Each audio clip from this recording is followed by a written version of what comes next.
I'm driving along in the car. There are 8 people in the car. My mother, my father, my 5 siblings and I. And we've been driving now for around about 30 hours across the Australian outback. And I'm so excited because we're just about to arrive at one of my favourite places in the world. As we pull into the drive, it's about 4 o'clock in the morning, and I see 2 figures sort of hunched over in their nightgowns. And it's my grandmother and my grandfather, or as I know them, Nana and Pop. This is something that we do every year. They live in a tiny 2-bedroom house in Canberra, in Australia. And the 8 of us move in for 6 weeks and live with them every school holidays. And I have 2 really great memories as a child of these holidays. The first, as soon as I get out of the car, I can smell. It's egg and bacon pies, my favourite food in the whole world. I can still remember that feeling of biting through the crust and into the juicy contents within. But the other memory is one that has touched me very deeply in my life. And that is of having cigarettes with Pop on the veranda. Every day, I'd get to do a grown-up thing with him. After dinner, he'd sit out on the veranda and he would smoke 1 cigarette. And we would talk about all manner of things. And I remember one day, it was when I was 7, I asked him a question. I said, "Pop, why do you smoke a cigarette every night after dinner?" And he said to me, "It's a very serious question, and smoking is a very serious thing to do." He said, "My cigarette is at the same time the highlight of my day, and it's also the hardest part of my day." He said, "To smoke a cigarette, it feels really, really good. But also, there's a man called Gandhi, who you'll get to learn about when you're older. And he said that your habits create your values. And every time I smoke a cigarette, I just wonder what value I'm creating for myself every time I do that, because I do it every single day." And I'd never heard about habits or values or anything before. And I didn't realise at that moment, but he had started me on a course of inquiry that would span my entire life. All through school, I was fascinated by the habits that people would engage in. Why would they do this and not do that? And then I went to university and I studied. And I studied and I studied and I studied. And no matter how hard I studied, they wouldn't let me do experiments on people. So I left the university and I joined the corporate world, where I could do lots of experiments on people.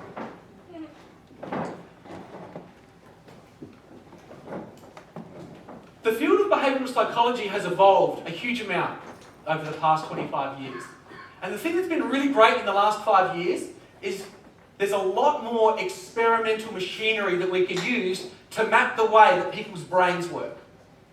And they've done a wonderful experiment just recently where they linked a huge range of people, different ages, different roles, different genders, up to these machines while they were just doing everyday tasks.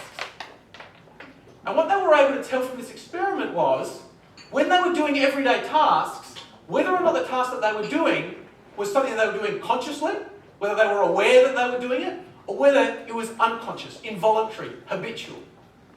Does anyone want to make a guess as to what percentage of behaviour of an average human being in their average everyday life is completely unconscious? This is to say that the person does it and their brain does not fire in any noticeable way to register for them that they're doing it. Any guesses? Throw them out there. 90%. 90%? 47? 100%? Interesting. What they found from this experiment is that of every action that we take, a full 40% are completely unconscious, and about another 40% are what's called preconscious. So these are actions where the brain does fire, but not in a way that we can really tell. So this is, for me, a fascinating insight into the life of an average human being. We are not aware of almost half of the things that we're doing. These are our habits. So let me just define a habit for you. It's not too complicated, actually. A habit is a routine which is caused by a trigger. This trigger is reliably causing the routine. And the routine reliably leads to a predictable reward. That's what a habit is. When this happens in our brain, we stop noticing that we're doing it. And the behaviour naturally becomes automatic. This is how the human brain works, whether we like it or not. For a very long time, people were fascinated by habits because they thought that habits only formed accidentally or randomly. But in recent years, we've discovered that we can have a huge impact on our ability to influence the habits that we have.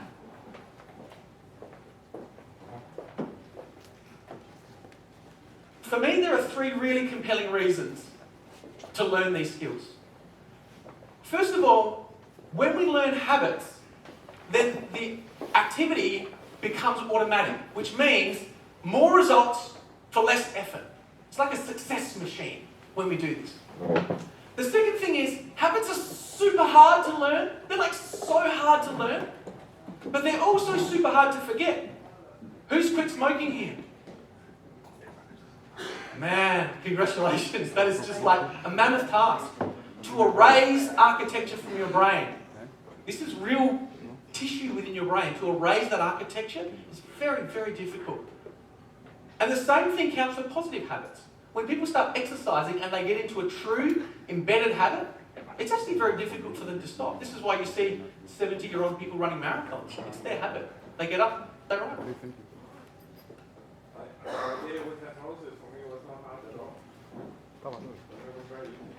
Excellent. I'm glad to hear that. And finally, I haven't seen a form of personal growth that is so infinitely scalable. What I love about habits is they become automatic. That is, they disappear to our perception. And so we don't need to keep scheduling them in all the time. If we truly deeply embed a new habit, it by definition becomes automatic. So once we've dealt with one habit and that's working, we can forget about it and we can start another one. And we can start another one. And then another one. And our life doesn't get cluttered by this behaviour because it's all starting to happen automatically in our brain. Now, just a question around some of the metrics. People have been asking me, how many habits can I make in a month? Or these sorts of questions. Just a guess from you guys again, how many new habits will the average human being generate in any 12-month period? Just if we took an average of the whole population. Any guesses? 2? 1? 1 or 2? A habit that has gone to be completely unconscious. So, 500? Maybe none. Exactly none. This is really interesting about the way the human brain works, is that our brain doesn't generate habits very much. What our brain generates is triggers, and it generates routines, and it generates rewards. It generates a lot of new triggers, and it generates a lot of new routines and a lot of new rewards. But also, the frameworks that are built in, these loops that form, they swap around. And so truly new habits very rarely form, but what we see is a lot of swapping. And this is where you see people, their weight goes up and down. Or they quit smoking and they start smoking again, or they do these things. And so the average person, once their basic habit frameworks are formed, they don't tend to generate many new habits. What we see mostly is people taking different routines and putting them onto the same trigger, or different rewards associated with a new routine. Now, from a neurological point of view, a lot of people ask me, if I become like the super professional habit master, the guru, how many habits could I embed in 1 year?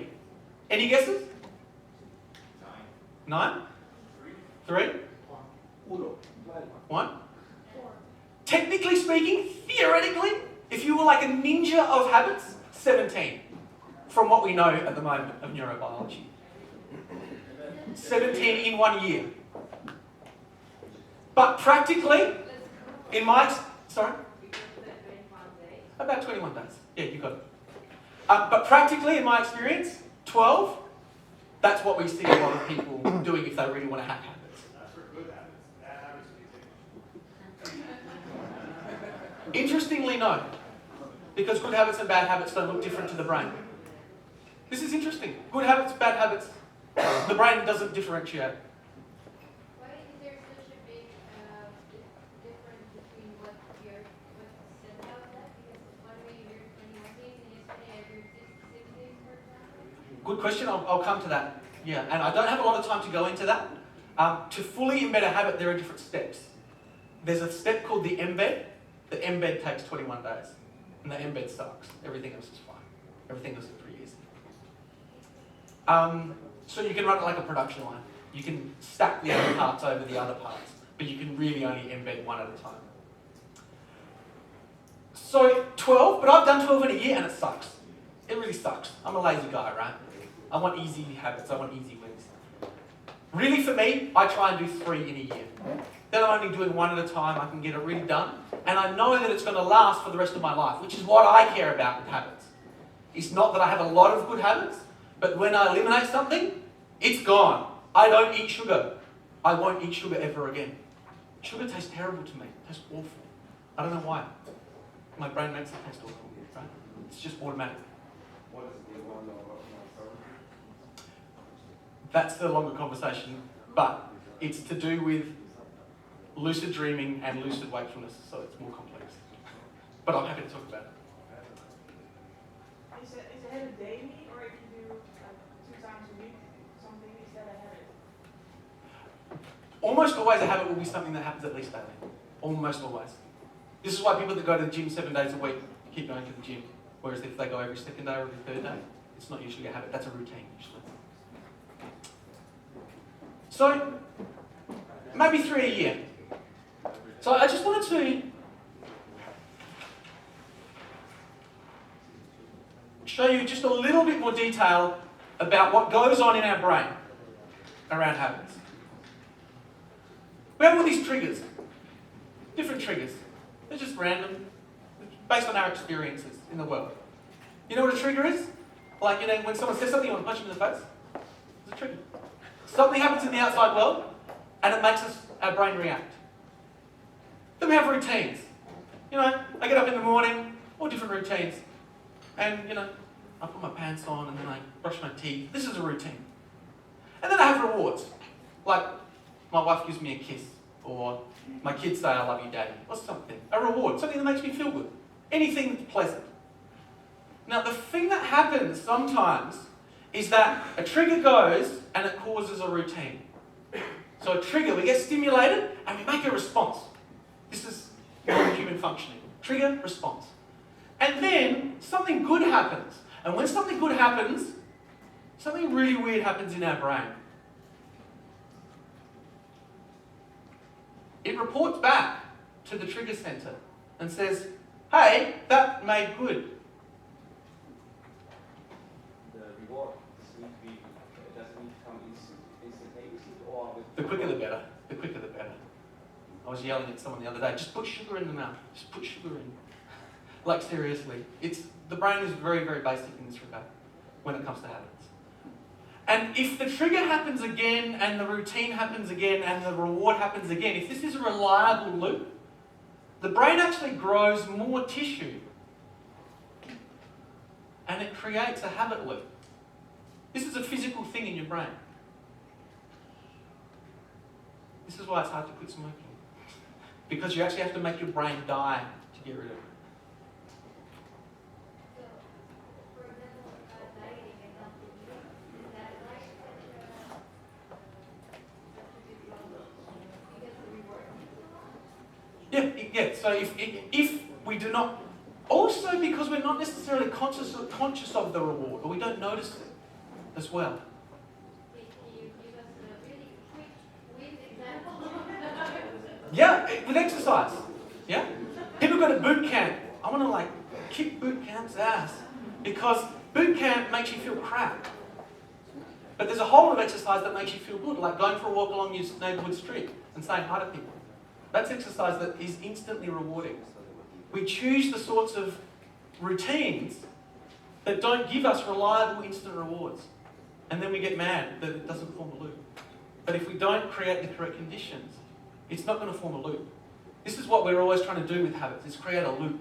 Everyone focuses here on the routine. I must go for 21 days to the gym. No, I must reward myself for 21 days for a behaviour. This is the key. So, once we understand this loop, we can stop just focusing on the routine. I need to stop smoking. And we can say, what happens just before I smoke? Why do I smoke? You can have 3 people smoking in a group, and all 3 are smoking for different reasons. They all got triggered for different things. And also, they're also receiving different rewards. One of them is getting a nicotine hit, the other one's socialising.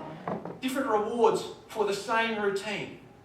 And so people say this is how you quit smoking, but without understanding the personal experiences that you have that are triggering the behaviour, and also the rewards that matter to you, it's very, very difficult to break a loop like this, and it's very difficult to create new ones around the behaviours that you want to replace with. So when I first started hacking my own habits, there were 3 things for me which really made a big difference. The first one was to stop thinking about the routine. Everyone focuses on the routine because that's the thing that you want to change. But if I can get really present to rewards that matter to me, things that make me feel good, and make these rewards associate with a routine that I would like to be performing, and if I can figure out the triggers, one thing that I realised is I just reached for my phone. You see that? Because it's normally in there. I reach to touch my phone when I feel loneliness. This is something that we can all learn. Why do I reach for my phone? Why do I check my email? What happens just before? This is a key thing. If I can figure out the things that are triggering my behaviours and the rewards that matter to me, I have a huge amount more control over my habits. The second thing is I hate New Year's Eve. I hate it. I'm like the Grinch of New Year's Eve because on New Year's Eve people make 3 resolutions and they try and do them all at the same time.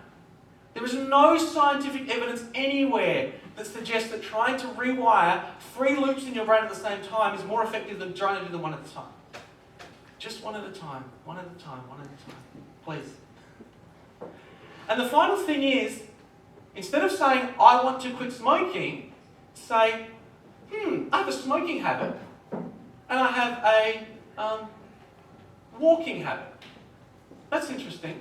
How can I substitute a walking habit for a smoking habit? What does a walking habit have to look like to replace that smoking habit?